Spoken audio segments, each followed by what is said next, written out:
Everything you need to know about Bristol Motor Speedway.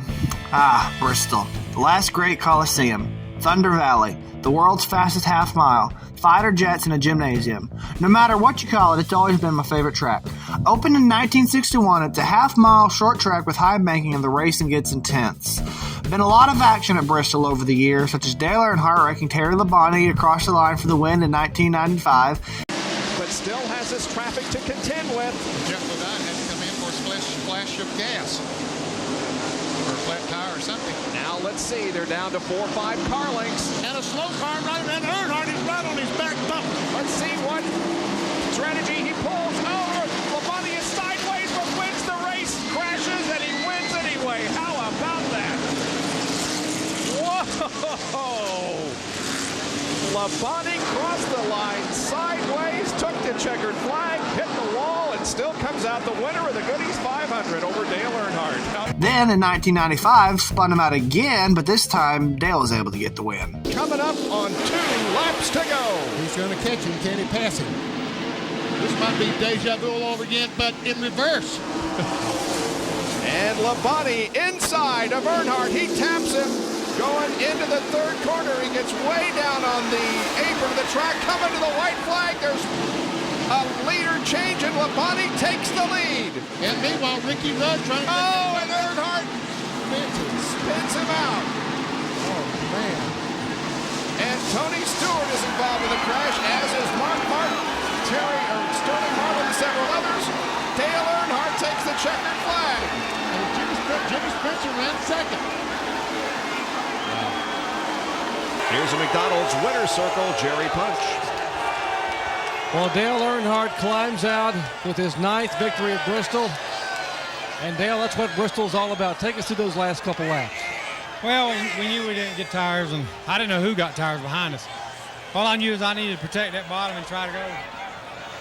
And Terry got into me in the middle of 3 and 4, and I was going to get back to him and just rattle him. I wasn't going to wreck him, but I got to him and he turned him around. So didn't mean to really turn around, meant to rattle his cage, though. In 2010, Kyle Busch won the Truck, Nationwide, now called the Xfinity, and Cup races all in the same weekend, the first time a driver had pulled off the weekend sweep of all 3 series. Then he did it again in 2017. In 2012, Tony Stewart was mad at Matt Kenseth over an incident and threw his helmet at Kenseth's car.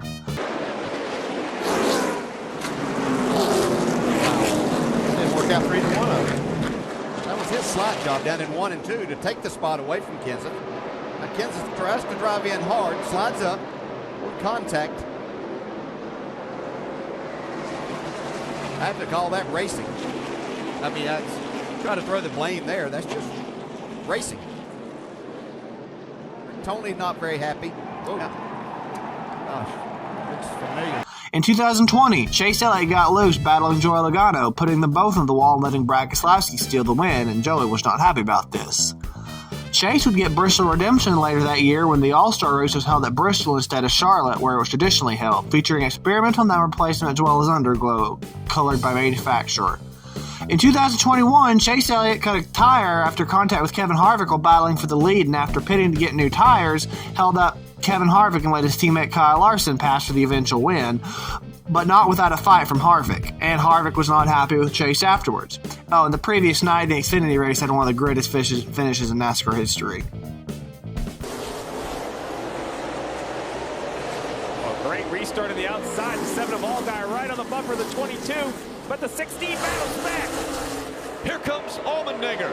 It's Cindric and Allmendinger into 3 and 4. Allmendinger up the racetrack. They make contact. 3 wide for the lead. 1 lap to go. Here comes Allgaier on the inside. They go up the racetrack. Allmendinger back in on the inside. He takes the lead. More contact behind him. The race for the win through 3 and 4. Allmendinger, Cindric, side by side. Allmendinger wins it at the line. Hard crashing off into turn 1. I cannot believe what I just saw. This never happens. I'm speechless. That's unbelievable. That was wild. Unbelievable. Allmendinger just won the race and the regular season championship, and he was sideways when he went across the finish line. I was there for that week. It was One of the best things I've ever been to see. Now, most Bristol moments happen during the 500 lap. It's a half-mile track, 500 laps. 500 miles would be 1,000 laps, but 500 lap night race held in late August. There also is a spring day race, and attendance had been dwindling for years. And after hitting all-time lows in 2020, seriously guys, was there some sort of external factor that had people not showing up for this race? I mean, it's Bristol, but nobody showed up. I don't get it. But after all that, NASCAR put dirt on Bristol for the 2021 spring race. I love this. It was always some pretty fun racing, including a thriller finish in 2022. White flag, still inside. One chance. He lost his nose a little bit on the 8. He's right on him. He's there. This Will could he be go big. for a slide job? He's This is slide it. job There him it right goes. here. Here he goes. Win for it. Down to the bottom, slides up into him. Who's going to save it? Neither one. They both spin out. Kyle Busch, and Kyle Busch is going to win barely. Steals one. Holy cow. Tyler Reddick. Oh. I could go on and on about Bristol. Concrete, dirt, day, night. I'm barely skimming the surface here. Thing is, with this current Cup car, the racing is not what it used to be. Passing is harder, and the cars have better grip, so it's frankly not as tough to drive. I hesitate to call it bad, but it's far from peak Bristol. I also miss the dirt. Now, I still love me some Bristol. It's still going to be a good race, but I really hope things can eventually get more interesting with this current Cup car. So who's got a good shot to win Sunday? Yeah, I don't really know. Historically, Kyle Busch is always an easy pick, and it showed with him having 8 wins at the track. Thing is, that was back in his Gibbs days and in the old style Cup cars. Now he's with Richard Childress Racing, who doesn't do as strong as short tracks, as well as a totally different car when he was dominant here.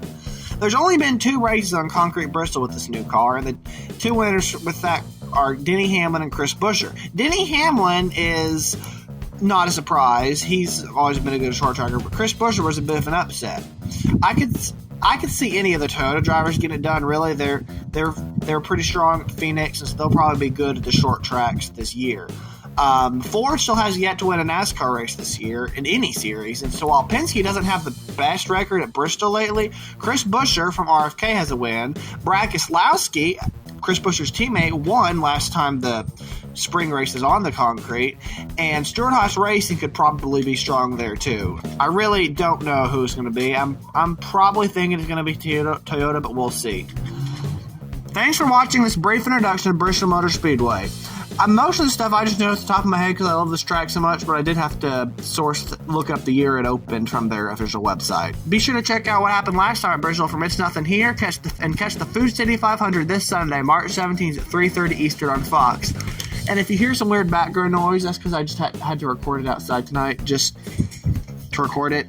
So that's what that's all about. And I will see you in the next video.